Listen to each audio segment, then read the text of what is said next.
All right, so that should help me out there a little bit. Okay, let's fucking take a deep dive into fucking let's take a look at the new content that we got for it. Let's just switch over here. Wabang. All right.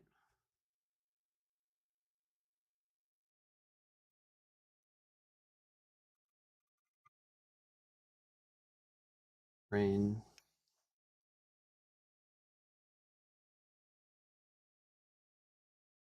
So this guy's saying it's weird. Let's just take a look at the trailer first.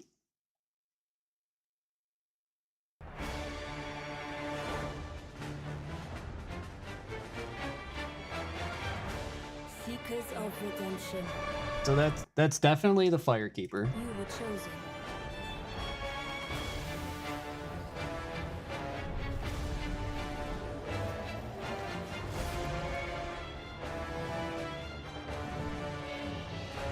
That's so cool. What is that? So she made like a shadow version of him. Did he attack it? Like, I'm confused there. Bang, bang. To the Sekiro fucking parry. Band together and prepare to claim the life of the Night Lord.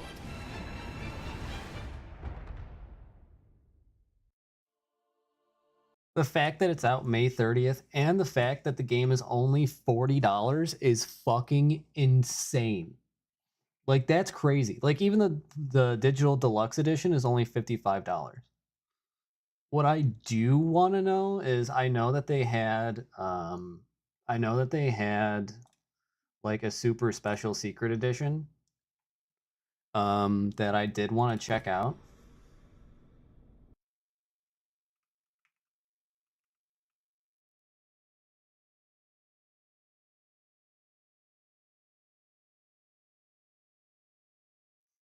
Like because like they have a super secret special edition. Pre-order now.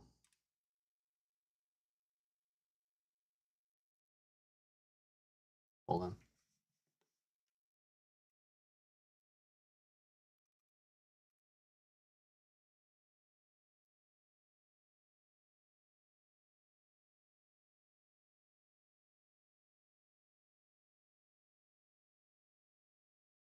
Yeah, like the I want to pre-order it now.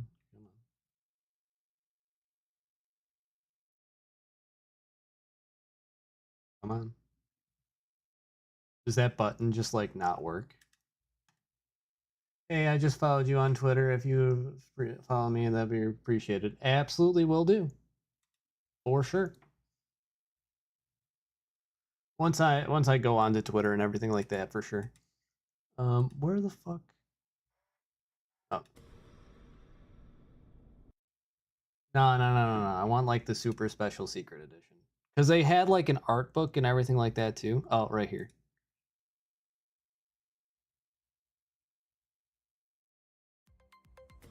And Namco store. Thank you very much for the follow. I can't see that currently. I'm not sure where that went. That one's just not on this screen, unfortunately, but thank you very much for the follow. Let's go ahead and do this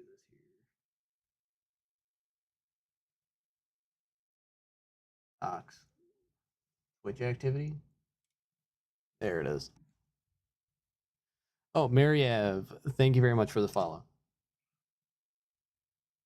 Ah, oh, motherfucker, come on. Making me do all this dumb shit.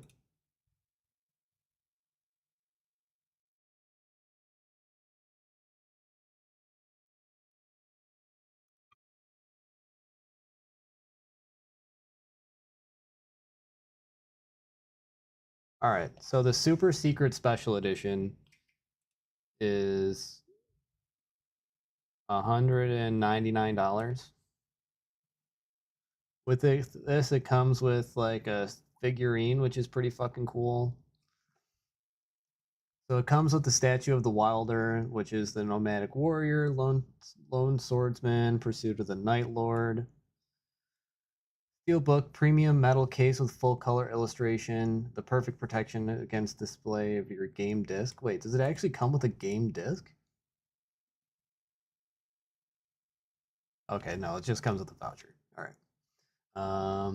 Nightfare cards, a set of 8 high-quality tarot cards featuring detailed illustration of the Nightfares. These glossy full color exclusive 40-page art book tracing the development of the Elden Ring Nighttreign through previously unseen concept art, sketches, and full-color illustrations. The unforgettable original soundtrack included in this collector's edition returned to Limveld again with a fully orchestrated tracks from Elden Ring Nighttreign. Collector's box case to store or display your statue and art book.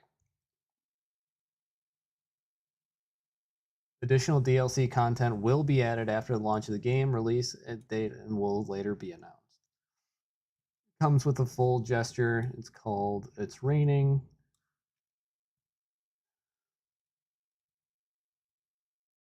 That's actually okay. So like this one is probably like it comes with like some pretty cool shit. Not gonna lie.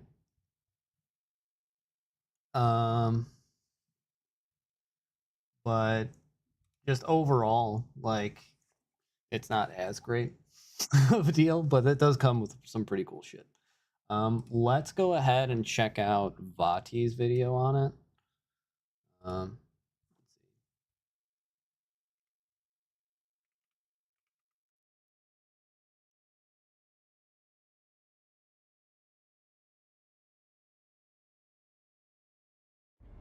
Recently, I played 6 hours of Elden Ring Nighttreign, and we were locked in for that entire time. This game is addictive, it's intense, it's way faster paced than I expected, and I think it's gonna be a hit. So let's talk about it. Our characters have just left the round table hold, and day 1 is about to begin. Your goal in Nighttreign is to survive each day as a ring of rain closes in around you and your team. Then, at the start of day 3, you'll fight one of 8 major bosses using all of the randomized loot and buffs that you've accumulated over the course of your run. Now, every session you play in Nighttreign is supposed to be somewhat unpredictable. You won't always So there's the chest back there. So they brought back like the Dark Souls 3 chests, which I actually like kind of prefer anyway. Map or because then there receive could the be same mimics. loot or face the same enemies. The one thing Like though, they're that exactly I found very designed the same. predictable in every single one of my Nighttreign sessions was this feeling of pressure. The pressure not just to survive, but the pressure to get stronger. Because if you don't get powerful fast, there's no What is that? Like this blue thing that's way back here? way you'll defeat the final boss. You can kind of see that pressure in action here. These characters just rested at a grace and leveled up and ran because the rain is coming. Oh. And you don't have much time.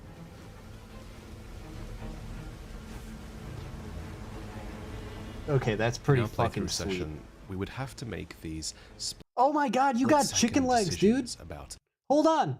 Why is no one talking about that? Motherfucker's got chicken legs! In our playthrough session, we would have to make these split-second decisions about where to go and what to do. What and the fuck? most importantly, whether we had the time to do it. So often it was a choice between defeating a boss and claiming its loot, or running away and living to fight another day. So many subtle changes have been made to the mechanics of Elden Ring as well, and all of these changes have been made in the name of speed and efficiency. For example, you can now vault easily over objects and even enemies as well to get where you need to go. Gone are the days where you need torrent to traverse the map. Now you can press L3 to activate a powerful sprint, and you can also activate spirit springs on foot, which vault you so high up into the air. Okay, Also, that's pretty cool. There's no fall. Yeah, like they really needed to change that, honestly, from like just like running, you know what I mean? Like from just like holding circle and using that as the dodge. I feel like they needed to change that for a long time. And L3, I don't think it ever really did anything, as far as I know. Damage in Nighttreign, so from high places it's easy to justify jumping down and getting to where you need to be. Let's talk about the different classes, the different Nightfarers that you can choose to play in this game. This is the Recluse, a mage character that, like other characters, so you still need has fucking an ability stone sword and keys. an ultimate that you can use. They've turned the HUD off. Except then they just automatically spawn in. That is something that's a lot better, honestly. I get the whole like theme aspect of having to like go into the jail itself, but I like this more. Looked like, so I've drawn them, and this is where they are usually on screen. Your activated ability is on the left, and your ultimate is on the right. Both of these circles fill up over time, and when they're full, that's when you can use the ability. Oh, that's fucking cool. Now, the Recluse has an ability that is actually much more complicated than the other characters' abilities, and I think they designed it this way because the Recluse is designed to be a backline character. In Nighttreign, the spells you cast are tied to the weapons you pick up, so you usually only have 1 or 2 or 3 or 4 spells on hand. So From Software has given mages fuck was that? Another system. Hold on. Are tied to the weapons you pick up, so you usually only have 1 or 2 or 3 or 4 spells on hand. So From Software, okay, that animation is crazy. Another system to sort of micromanage while they're standing in the backline casting spells. Let me explain really quickly how it works. Basically, whenever an enemy animation or is teammate insane. Gets tagged by a certain type of damage, like fire or magic or holy, a little marker will appear on them, and then the Recluse can absorb that type of energy, getting a little bit of mana, but more importantly, filling out one of these small orbs. Then, when you've acquired 3 elements, you can unleash the Recluse's ability, generating a unique spell based on the combination of elements you've acquired. So a huge part of this character's skill expression is going to be understanding intuitively what these different combinations of spell are and whether you're in the right position to cast them. And this is just this character's ability. They obviously have an ultimate as well, and this one is more straightforward. Basically, after a short delay, you can mark nearby enemies with this red tag, and once marked, if anyone on your team hits them, they will regain health and mana, which is incredible for the sustained health of your party. That's pretty cool. Now, when you cast an ultimate from any character, your character actually becomes invincible while they're casting it, which in the case of the Recluse is especially because of the handy, long as you can animation see in times, this footage you're where gonna they need use that it to sort of mitigate all of the aggro that they're receiving. Okay, so the Recluse is the most complicated character to explain. They also even have a passive ability, just like the other characters do, but I don't really know what the Recluse's does. I think it regenerates mana somehow. Anyway, let's talk about the next character, Wilder, who is very much a jack of all trades. Wilder's hookshot ability is on a very short cooldown, and you'll find yourself using it a lot. On small enemies, it pulls them towards you, and on larger enemies, it's kind of a janky animation. Them. One thing worth noting is it's easy to chain the hookshot into different attacks, like you can see here. The hookshot can also be aimed manually, hitting the terrain and launching you forward. That's pretty cool. Wilder's ultimate also uses his left arm. The grappling hook opens up for an explosive blast. This blast can be charged, it can be comboed with your running animation. Okay, so you're basically just guts. Animation, and it stuns enemies. In this case, it actually staggered the enemy, allowing for a critical hit. Okay, so there's scarabs. But on every single enemy and boss I use... Like, the other thing that you have to, like, also, like, how I'm keeping an eye out as well, is, like, I'm keeping an eye out for other ones, or, like, other things in the background as well. So, like, this is normally the lake where the dragon comes down over here. And then back inside here is probably where your, where a mine normally is. Used it against, it also but here's a scarab right there. stunned them for a short amount of time. Obviously, which was this since it unique is animation randomized that every single run, you're not going to allowed have like my the same teammates things to in the sort of same get a places all the moment to time. breathe or do extra damage. But my question While is this like how passive ability variable that's is going to a be one-time use interesting to effect see. that allows him to completely negate any instant of damage that would have killed him. You might have just seen it activate there. Right there. Basically, Okay, so Wilder does basically this he has brief Tears of moment Denial. inspired acrobatics and gets a second chance instead of being downed. Next, let's talk about the Guardian.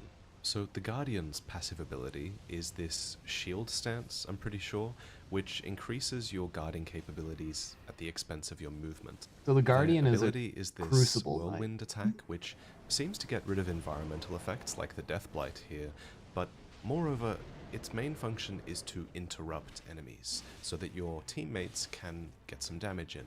In this way, the Guardian is a really strong melee support character, acting as a tank, but also as a tank sort of support for other characters around you.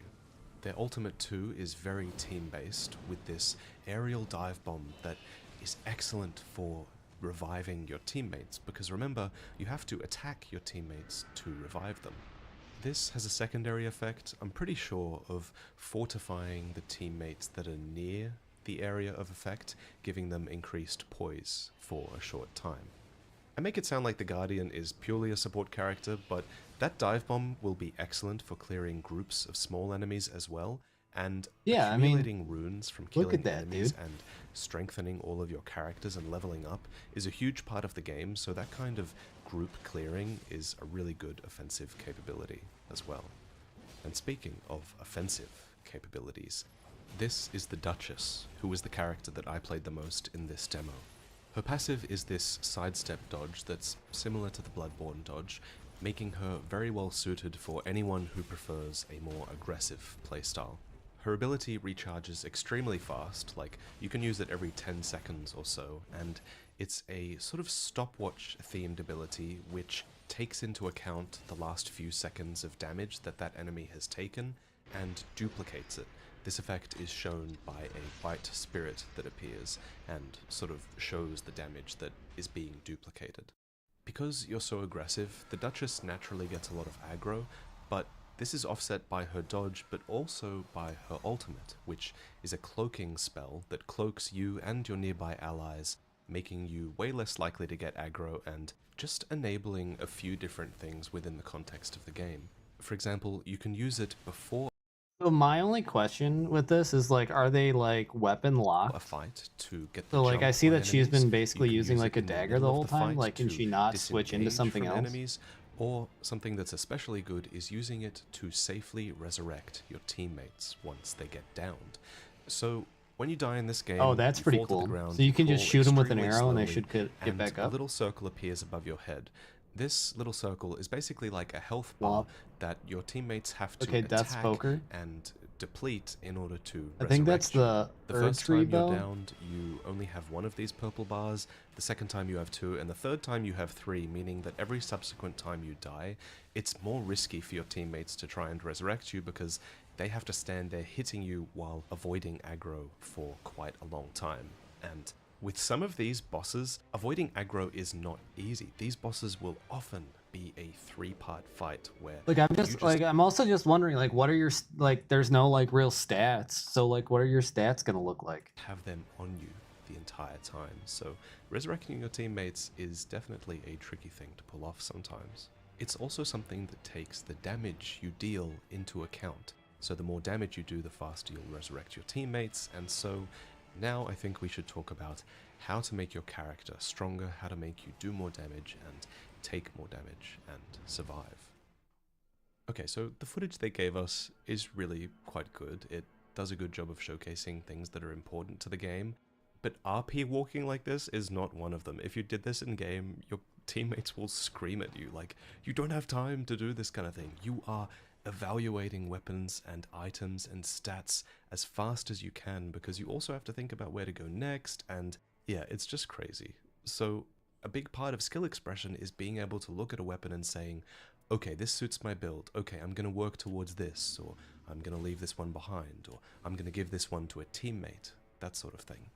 And a part of what makes this so much simpler than Elden Ring, but also so much more complex, is that yes, weapons have been simplified in the sense that they have one number associated with the damage they do, and it's quite clear if they inflict a status effect like Scarlet Rot. It's obvious if you've played the base game which skill is tied to the weapon, but what makes this so much more complex is that every single piece of equipment now comes with passive buffs that affect your Oh, character okay. even if the weapon isn't actually in your hand. So you have 6 weapon slots in this game, and you want to fill every single one of them because every weapon will confer a different passive buff that will affect the main weapon that you have in your hand. So say, for example, these 3 armaments drop for you. Which ones would you take with you? All of If you're them. playing a melee character, the tree spear might be great because it actually has a really good charge attack and it increases the damage that charge attacks do. So you might want to base your build more around a charge attack playstyle. Or if you have the Duchess on your team, you might want to grab the bleed weapon because bleed seems to synergize really well with the stopwatch ability that do Right, but then you have like such low, or then you have such increased like damage negation. But like, duplicates damage. I feel like you Being would able want to take all of them, spot these right? synergies in an instant and try to make your build on the fly was a really big part of what made this game so fun to me. You should also be evaluating consumables because you can only carry 4 stacks of any one consumable at any one time, and consumables are really good now. Firebombs are now handheld nukes that can be thrown in midair, and weapon buffs can be applied to any weapon, and they're powerful, so bear that in mind. Another thing that's really important is ideally you'll have someone on your team who's really good at quickly evaluating. Hold on, hold on, hold on, hold on, hold on.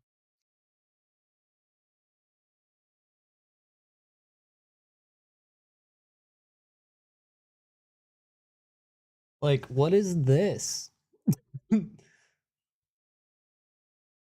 Like, what are these?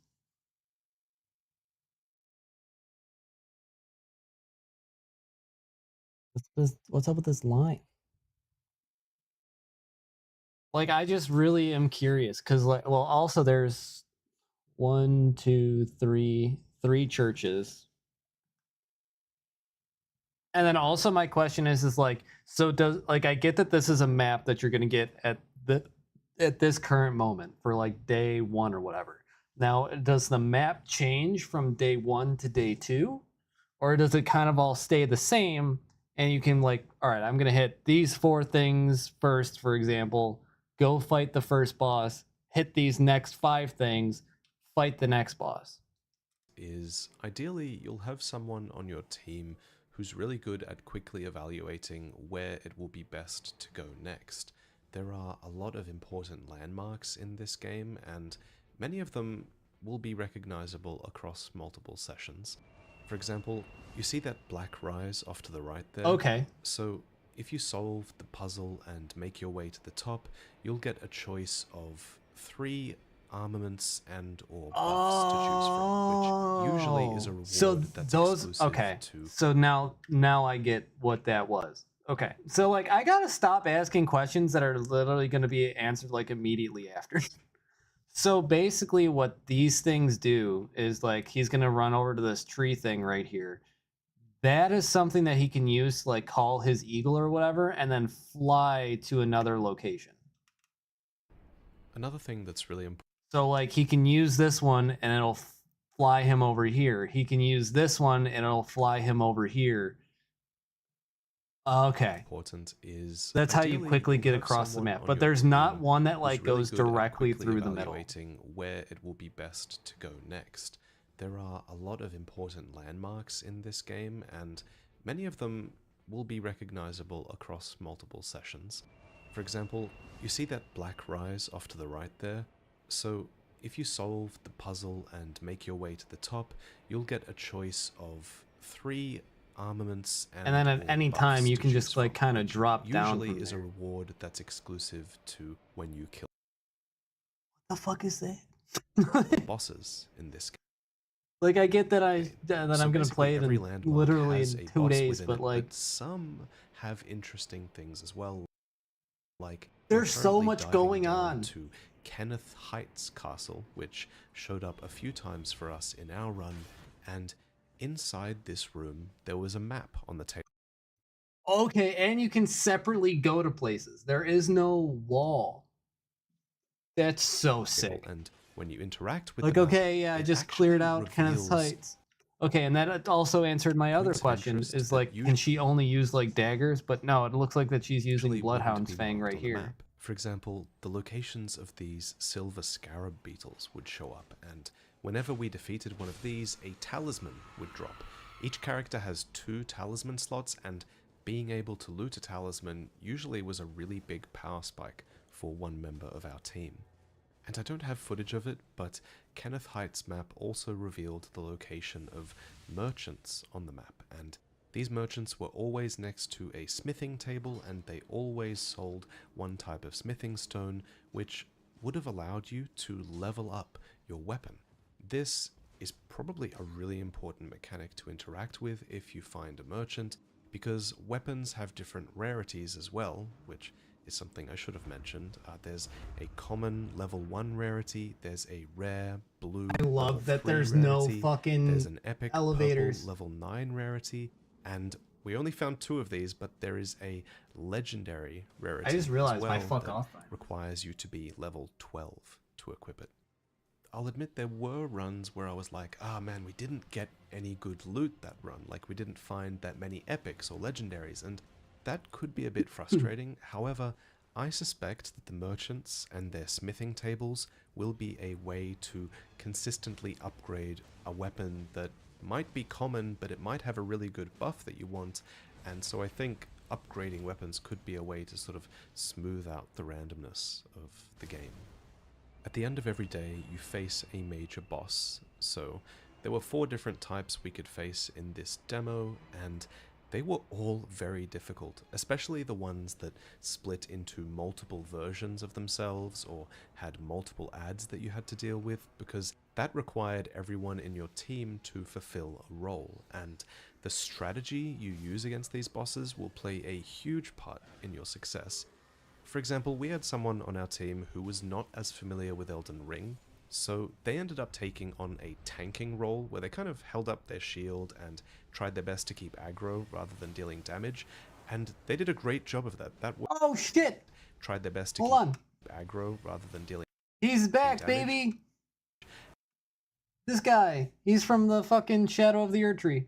And they did a great job of that. Okay. That worked really well because they could do something like distract the demi-human queen all by themselves, while me and a more competent player were able to DPS this demi-human swordsman down and then go back and help the tank with the one they were aggroing. There were strategies for every boss like this, and I really enjoyed coming up with ways to defeat these bosses on the fly and accounting for things that went wrong within the fight. So what you're seeing here is the end of day 1, where they've defeated the major boss, and now they get to claim a reward. Like many rewards in this game, it's a choice between 3 different Increase sorcery and incantation duration. Poison and rot trigger continuous HP recovery. options. Sometimes it was a choice between permanent effects and buffs for your character, sometimes weapons, sometimes both. Oh, here's your And passives. again, you have to make a really split-second decision on what is best for you. That's pretty and your sick. team. And then at the end of the day, the Nightrign recedes, and you can go out and explore again. But bear in mind, I'm pretty sure everything you killed on day 1 stays dead on day 2, so it was important to keep progressing around the map and finding new places to explore. Holy dude, that's so fucking cool. Wait, hold on. Let me rewind. Progressing around the map stays dead or again, but bear in mind, I'm pretty sure everything you killed on day 1 stays dead on day 2, so it was important to keep progressing around the map and finding new places to explore. Okay, so the map doesn't change. Eventually, Map stays the same. everything culminates in this, your final fight against the chosen Night Lord that you set out to face when you left the Round Table Hold. In this case, our final boss was called Tricephalus, a three-headed hound that periodically would split into 3 parts, one for each member of your group. It's in this boss fight and boss fights like this that you realize Nightraign really was designed for 3 people. Yes, they probably could have designed enemies so that they scaled with the amount of people in your party, but there's something to be said for not compromising on your boss design around that fact. You know, these bosses feel like they were designed to be taken on with 3 people, and everyone in your party is supposed to have a different role in these fights as a result. So, that's Nightraign. I mean, I could go on about all the different little things I've discovered, but I don't have footage for it right now, so I think I'll just give you my thoughts on the game. Obviously, somewhat biased. I run a From Software YouTube channel. You have to take what I say with a grain of salt, but I really did have so much fun playing this. In retrospect, I was a bit wrong about my analysis of the game previously, because previously a big point I mentioned was that, you know, Nightraign will allow you to get immersed in this ever-changing world and take in the scenery and just enjoy like a first playthrough of Elden Ring again. This isn't that. Like, you don't have time to appreciate this world sometimes. Instead, that feeling is replaced with this rush to explore and get stronger and overcome difficulty, and when your build comes together just right and that allows you to kill even more bosses even faster and get even stronger, it's a great feeling. And Oh, I didn't even notice that. He's got an eagle-ass head, too. over the course of our play session, you know, So we fucking cool. finally had one run where everything came together perfectly. We got the items we wanted, we managed to execute our strategies perfectly, and we finally faced off against the final boss and managed to take it down. If you have a friend or two who are into Elden Ring as well, and you think you can all team up and take on this game together, I think it's going to be like one of the best co-op experiences you've ever had. My main concerns with this game come from the fact that, you know, if you don't have someone else to play this with, will this game still be great played with randoms or played by yourself? I'm not as sure of that, and I think come the network test in a couple of days, people aren't going to have that many friends to play with who also got into the network test, and so I think some of the feedback might be more negative because of that. But as it stands, everyone I know had a blast playing this together, especially side by side in the same room. I think for like my first 3 hours, I'm gonna play it by myself, get it all together, coalesce it into like how I figure everything out myself in the first 3 hours, and then play with other people in the next 3 hours. So that way, like, I can go ahead, I understand what I want to do and what character I want to play, and then after that, I'll figure that out. Room with other people. It was just an unforgettable experience. The other thing I'm curious about is when the full game releases, how random will the maps be? In this demo build of the game, again, we could only play one of 2 maps, but we've kind of been led to believe that maps will be somewhat procedurally generated and that they'll stitch together different zones. And yeah, the demo had 2 maps seemingly that you could explore, and over the course of our session and over the course of the network test, when people play this, they're going to start figuring out these maps and understanding the best route through, and it will become familiar to them, which I don't think is the intended experience for Nightraign. I suspect in the full game, and I hope in the full game, maps are really, really randomized, and no 2 playthroughs are the same, so that's definitely something I'm going to be looking for in the full release. Anyway, I hope this video helped you understand more about that. So I feel like this, like, the network test is going to be extremely bare bones. It's not going to be, it's going to be extremely bare bones. It's not going to have a whole lot of randomization. It's going to be just basically the core mechanics of the game, and then we can kind of go from there. And then we can probably Recently, I got figure the it out. chance to play.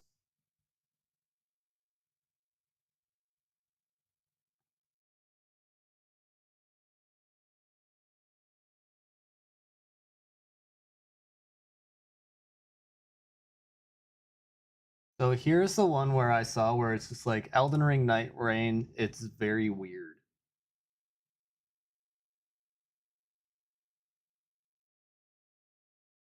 So like if there's like things in here that like Also, we've this already is kind pointing of out the gone obvious, over. but it's worth mentioning. This combat is literally Elden Ring. Like the animations, the enemies you're fighting, this is Elden Ring.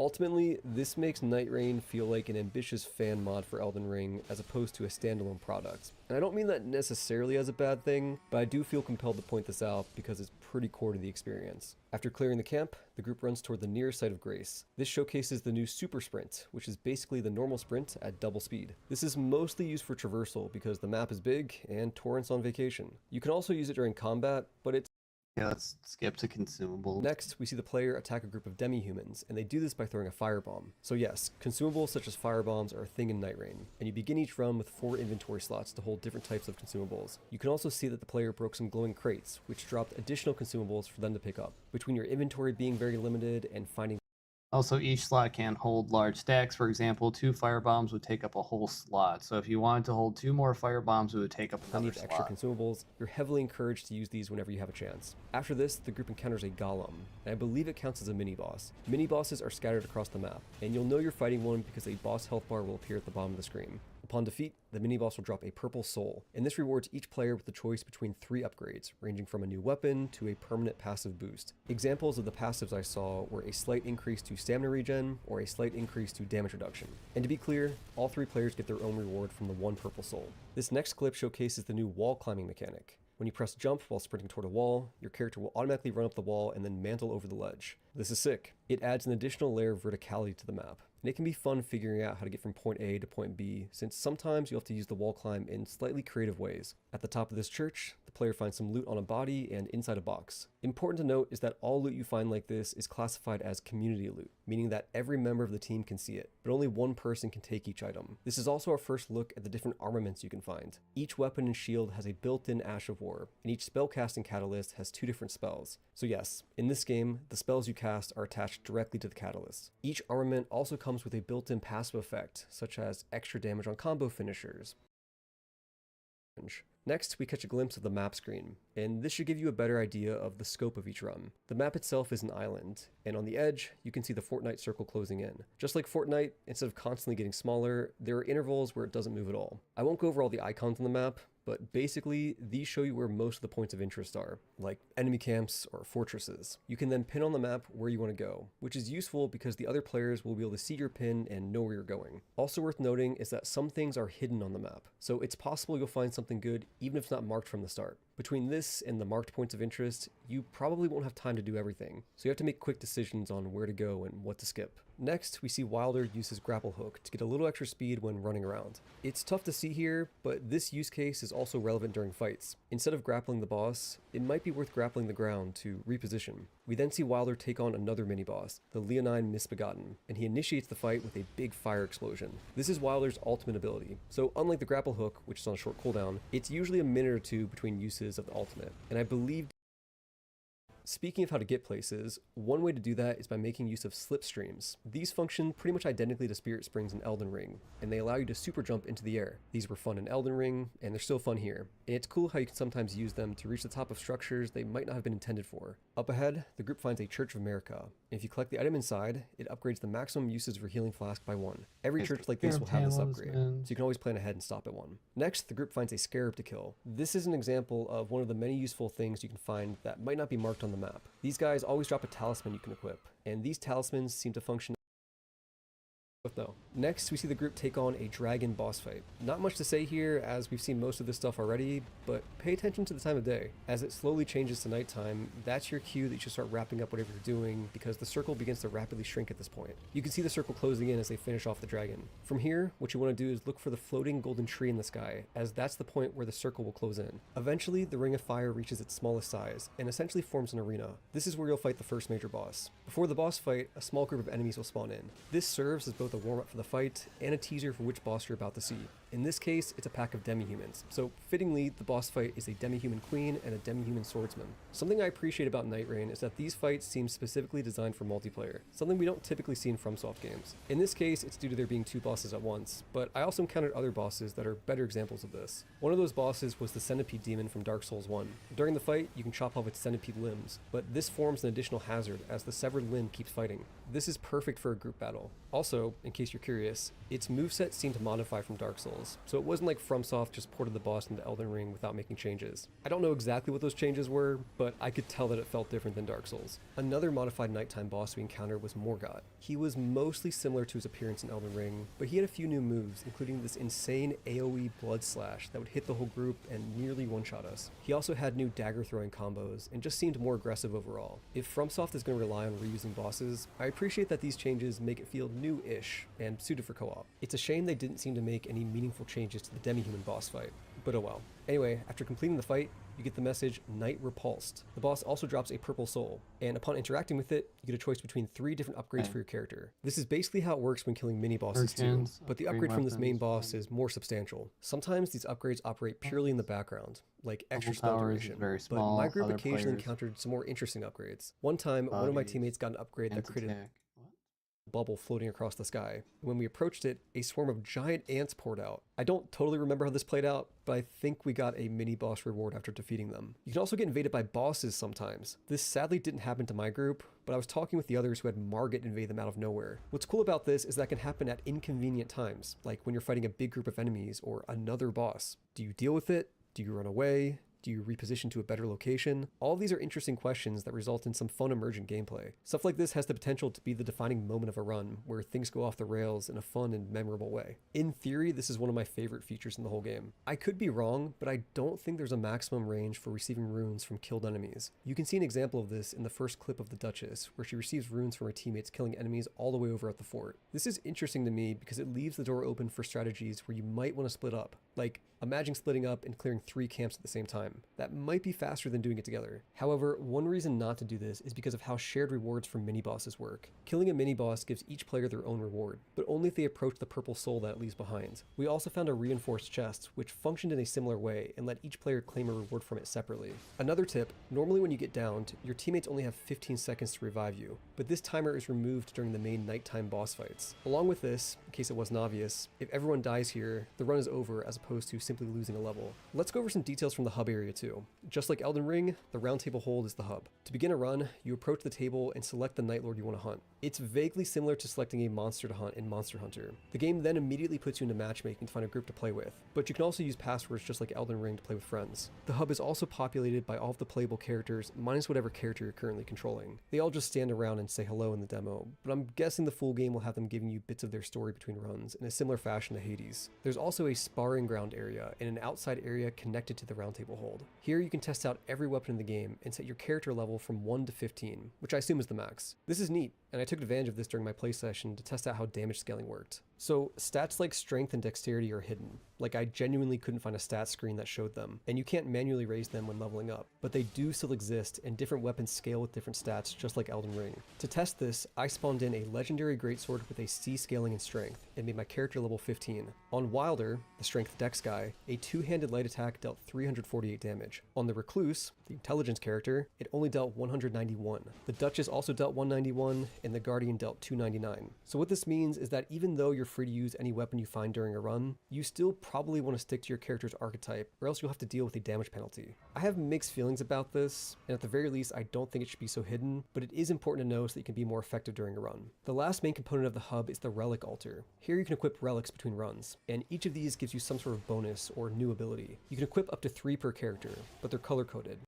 The that about does it for details on the content of the game. So let's talk a bit about the preview event itself that I attended in Vegas. So the event was unfortunately a shit show in which people were constantly disconnecting due to network issues. Like, truly, it was a disaster that almost stopped us from playing at all. Basically, we got split into groups of 3 and sent to tables where there would be 3 PS5s at each table. Then, that's not good. Every 5 to 15 minutes, at least one person in each group would get booted from the game with no way to reconnect. From there, we'd be forced to either restart completely or push on with only 2 people while the game kept the same difficulty intended for 3. Every single person who attended this event experienced these issues, so I'll be curious to see how other attendees discuss this. I was grouped with Lobos Jr. and Ouroboros, and of the many runs we attempted, we didn't get through a single one without disconnect. We also experienced a couple desyncs where enemies would be invisible for one player while appearing normal for the other, though these only occurred after a disconnect, so it might be a non-issue under normal gameplay conditions. Despite these tech issues, I do feel like we saw pretty much everything in the demo, and we did make it to the end. So I'm doing my best to evaluate the game independently of these disconnects, and giving FromSoft the benefit of the doubt that the actual game won't have these issues. The leading theory is that the event space Wi-Fi was just kind of fucked with too many devices being on it. I'm leaning toward this being true, as the European Bandai event didn't have these issues. Regardless, I'm telling you this because I think it's important context that this is how I first experienced the game, and it's a shame I'm forced to relay my experience to you through the lens that we scuffed event. Quite frankly, I think US Bandai messed up badly, and I'd be kind of pissed if I was FromSoft. Aside from that though, I did have fun, and while I think most people would have fun if they were in my shoes and got to play a co-op game with low. So if it's the Wi-Fi's fault, that's really not that big of a deal. If it's just how the game is, that's going to be a fucking problem.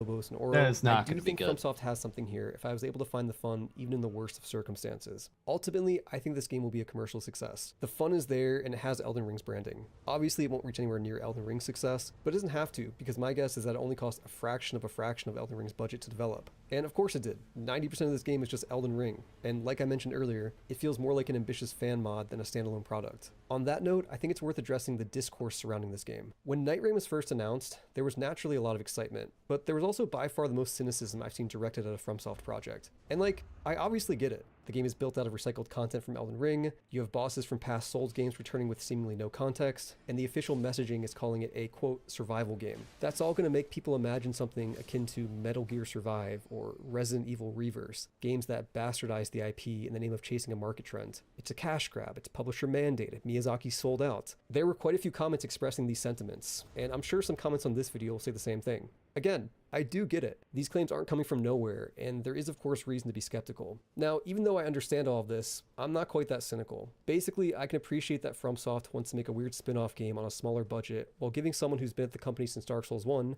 Junya Ishizaki, the chance at directing their own game. This is a practice that is pretty uncommon for AAA studios, and I think it's a shame because it leaves the industry with less experimentation and risk-taking in general. If every game by a large developer costs at least $100 million to make, you're going to see most studios play it safe. Is Nighreign the best example of FromSoft taking a risk? No, not at all. This game will sell well on brand recognition alone, but the point still stands that small projects are a space for larger developers to try new things. I think that this game will sell well, but it will also hold its own.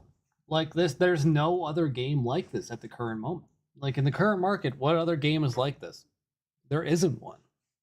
And I do think Nighreign experiments with the Souls formula in interesting ways we'd never see from a mainline game. All that being said, I was skeptical before I even played the game, though it wasn't coming from a place of cynicism toward the industry. It instead was coming from a place of love for the action roguelike genre and wondering if Elden Ring could fit into it. Basically, Souls-like combat is inherently simple, and its ability to be compelling depends a lot on other aspects of the game. Take Dark Souls, for example. Combat is a core pillar of the experience, yes, but it's held up greatly by the other core pillars, like level design, thoughtful enemy placement, and exploration. But with a roguelike, due to the randomized nature of the game, you usually just have the combat, and Dark Souls combat without anything else is like butter without toast. To me, it was obvious that there would need to be a lot more to make a game like this work. And they did indeed add a lot more. From the time pressure to the character abilities to the co-op synergy to the map traversal mechanics, FromSoft added quite a few gameplay elements to help support Elden Ring's core combat system. So is this a complete success? I'm honestly not sure yet. I'm somewhat optimistic, but for me, a lot of it is going to depend on how much more there is to the full game. Because right now, based off what I played, I have some concerns, and the full picture isn't clear. Most of my reservations stem from me being unsure of the roguelike aspects of the game, and worrying that runs will feel too similar too quickly. For starters, it's unclear to me how much the map will change between runs. For this demo, as far as I could tell, it didn't change at all. We would start at one of two locations, but then that was it. All the points of interest were in the same spot, and we'd fight the same enemies and bosses. Now, of course, I do recognize that this is almost certainly just for the demo, and that the full game will meaningfully remix the map between runs, but I need to see that for myself before I vouch for this game. When I asked the Bandai representatives if they could clarify how the map would change between runs, or if there was more than one map, they were pretty cagey. They did talk about how swamps and volcanoes could drastically change things up, and the initial reveal trailer did seem to show a bit of this off, but until I see it for myself, it's unclear how meaningful these changes will be. That being said, I'm reasonably optimistic, and if I had to guess, I think the map will change a lot based off which Night Lord you select before each run. The other concern I have is just the variety in builds between runs. Due to the nature of most upgrades being small passive boosts, the way you start and end each run might be a little too similar. To put it another way, you know how in a game like Hades, you get multiple gameplay defining upgrades that massively shift your build or playstyle? That part of the game is inherently less present in Nighreign. Sure, you'll find a weapon that gives plus 9% damage when two-handing, but in terms of moment-to-moment gameplay, having or not having that boost isn't going to change how you play. The same can be said about the whole leveling system. Yes, leveling up lets you deal more damage, but the way you play doesn't shift between level 1 and level 2. And as someone who's played a lot of action roguelikes, this is a notable absence. Now, to be fair, not all upgrades are like this. Stuff like the passive that gives you a lightning attack when you dodge, or the relic that gives you group healing are meaningful changes and can noticeably impact a run. So I really hope the full game has more of that. And thinking about this issue some more, we shouldn't ignore all the weapons and spells. Elden Ring might actually be a fantastic game to turn into a roguelike, if only for the variety of weapons and spells already built into the game. There are over 400 weapons and over 200 spells in Elden Ring, and the average Elden Ring player probably only used like less than 5% of them. But in a game where you have to use what you find and be kind of scrappy over short, repeated runs, suddenly there's an opportunity to engage with all these weapons and spells you probably overlooked. Plus, Elden Ring has a shitload of different enemies and bosses, so again, they have a deep well to draw from. And that's on top of them bringing back bosses from past Dark Souls games. Yes, this all relies entirely on recycled content, but that doesn't change the fact that it gives FromSoft a lot to work with in terms of variety. So yeah, maybe the leveling and passives being kind of boring is actually fine within the context of the rest of the game. Also, even if the player builds are limited when compared to other roguelikes, I think there's still a lot of potential for emerging gameplay when you factor in the rest of the gameplay systems, like the synergies between different character abilities, or unexpected hazards like bosses invading you in the middle of a fight. There's also a lot to be said about the map itself. It's deeply intertwined with all the other systems. Figuring out the best way to move around the map under time pressure is engaging, and simply where and when you get yourself into a fight can lead to different outcomes. So you like the game? I thought you weren't sure. Pine, you're confusing me. Let me put it like this. As a massive fan of FromSoft, Souls-likes, and the action roguelike genre, I'm in the dead center of the Venn diagram of the potential audience for this game. I had fun playing it, and I think, at worst, this game will be a fun diversion for a couple weekends with my friends. It has a lot going for it. I think the time pressure is compelling. I appreciate all the co-op shenanigans, and I'd be lying if I said I wasn't looking forward to fighting Dark Souls 2 bosses with Elden Ring's combat. Since this demo only showed off a small part of the game, I can't be sure about everything, but the potential is there. It'll depend on how some of the systems pan out in the full release, such as how the map changes. That being said, everyone doesn't share my tastes, and the audience for this game will be more niche than Elden Ring. I think people who aren't already fans of action roguelikes might not like it at all. On top of that, I do understand the cynicism toward the amount of recycled content a game like this has. So if that's off-putting to you, I get wanting to pass on this one. Truly, I'm not going to die on any hills defending FromSoft, and I think it's reasonable to be skeptical. The game comes out on May 30th, and it'll be $40 at launch. It's also going to launch with a $55 deluxe edition that'll come with DLC containing new playable characters, new bosses, and new map biomes. The DLC itself won't be available day one, but I think selling DLC at launch is something FromSoft hasn't done before. And while I don't personally have an issue with it, I do understand people who do. And I don't think it's a great look for FromSoft when they already have so much cynicism and distrust surrounding the game. I strongly suspect this will be a source of controversy. So yeah, Nightrain. It's a weird game, and I don't know how. I don't think it's gonna be terrible. Like there's no way it's gonna be terrible. You know, there's no way that it's gonna be, as it's not gonna be as fantastic as Elden Ring.